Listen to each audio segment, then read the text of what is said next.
¿Qué tal amigos y amigas? Bienvenidos a este espacio en el cual vamos compartiendo la palabra de Dios en una nueva semana y con un nuevo evangelista que nos va a ir transmitiendo la buena noticia de Jesús. Iniciemos entonces en nombre del Padre, del Hijo, Espíritu Santo. Amén. El evangelio de hoy es de San Mateo. Vamos a acompañar a este evangelista. Pero antes de entrar en el evangelio como tal, yo le había dejado una tarea a ustedes, ¿no? Que fuéramos investigando un poquito de este autor. Si bien es cierto, es el primer evangelio que aparece escrito, aparece cuando leemos el Nuevo Testamento, no es el primero que se escribe. El evangelio de San Mateo se enmarca sus escritos relativamente entre los años 80 y 90, los describe para los cristianos judíos, los cristianos que se han convertido, los cristianos que se han cambiado de religión y que están viviendo en Siria, concretamente en esa zona porque ya había ocurrido el desastre de Jerusalén, la destrucción del templo por el Imperio Romano, y ya muchos se habían huido, estaban en la diáspora, estaban viviendo en otras partes. Junto con eso están existiendo ciertas problemáticas. Hay tensiones entre los judíos más ortodoxos y estos grupos a quienes en su momento en esa zona les llamaban los nazarenos. Nazarenos porque estaban tomando obviamente la figura de escuchar bastante la referencia de Jesús.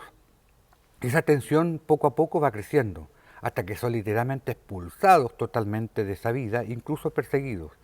Esas cosas van a ir apareciendo en el Evangelio a lo largo de todo el escrito de San Mateo.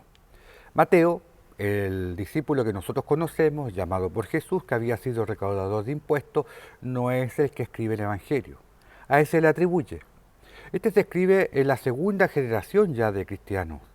No es, estamos hablando, reitero, entre los años 80 y 90 que se escribe, y el autor es conocedor de toda la tradición judía, porque había sido judío también, o por lo menos tiene gran conocimiento de eso, y por eso que en todo el Evangelio va a ir apareciendo características propias de referencia hacia lo que era el Antiguo Testamento. El profeta dijo tanto, ya lo había anunciado tal profeta, constantemente va apareciendo eso.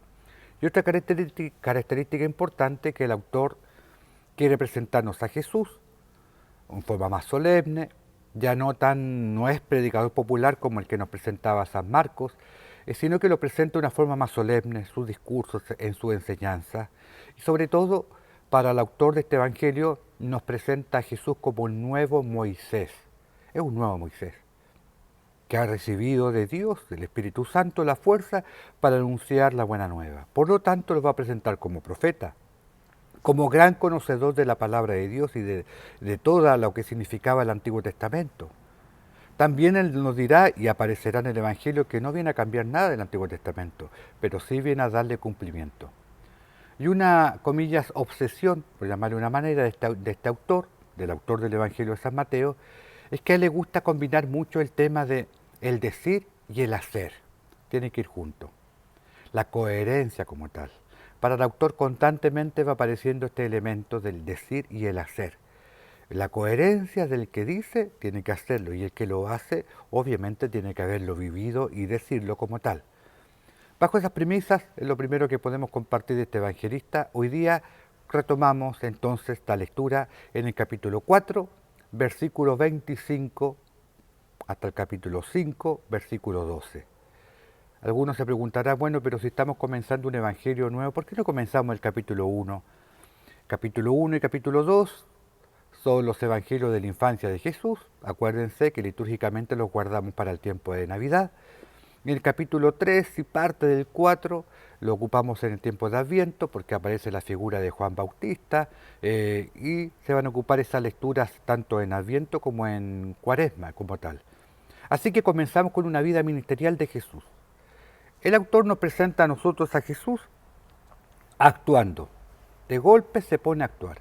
Una vez que ya en el Evangelio, mirado así como una obra de teatro, sale Juan Bautista de la escena, aparece Jesús. Es interesante la clave que nos entrega en el versículo 24, de 4:24, porque dice que había mucha gente que lo seguía de toda Siria. Recordemos, Mateo está escribiendo desde ahí. Por lo tanto, hay una referencia propia a su gente, a sus paisanos, a la comunidad como tal que está ahí. Y entonces lo seguía mucha gente, muchísima gente de distintas partes, nombra pueblos. Y la fama de Jesús comienza grande inmediatamente. Hay grandes sectores que lo siguen. Y ahí entonces Jesús en un monte como nuevo Moisés. Ahora no va a entregar las tablas de la ley, sino que el nuevo Moisés, que es Jesús, para el autor, nos presenta las bienaventuranzas, texto conocido por todos nosotros. Bienaventurados los que sufren, bienaventurados los pobres de espíritu, bienaventurados los que pasan hambre, los que tienen sed de justicia, los limpios de corazón, los que lloran. Esa bienaventuranza, queridos hermanos, leámoslas en este día, repasemos este evangelio precioso. Sobre todo creo que esta bienaventuranza tienen dos mensajes para nosotros. El primero, más común, en este tiempo que estamos viviendo, donde nos faltan los abrazos, donde vivimos encerrados producto de la pandemia, cuarentena y el autocuidado que tenemos, donde vamos descubriendo y vamos conociendo tantas muertes de personas que lamentablemente por esta pandemia están partiendo de nuestro lado. Ya en nuestros círculos sociales, de amistades, sabemos de gente que se ha contagiado. Todo eso nos puede provocar dolor. La crisis económica, situaciones difíciles que están viviendo tantas personas, nos estamos enterando de desempleo, de que tal o cual persona ha perdido su trabajo. Nos puede llegar el agobio, la pena más profunda, las dificultades más intensas. Necesitamos un consuelo. En palabras nuestras, ¿no? Como que necesitamos un cariñito. Todos necesitamos un cariñito en nuestra vida muchas veces. Y este evangelio viene a ser como eso.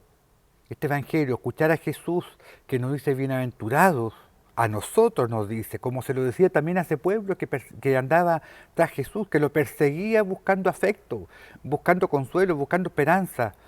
Jesús en este momento entonces también a nosotros nos vuelve a decir esa bienaventuranza y nos la dice con tanto cariño.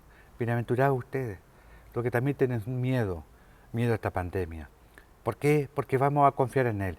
Bienaventurados los que están pasando hambre, no hambre física, hambre material de alimentos, sino que los que sienten hambre de un mundo mejor, de un nuevo tiempo, los que tienen hambre también de una justicia propia que nos invita a una mejor distribución de los bienes.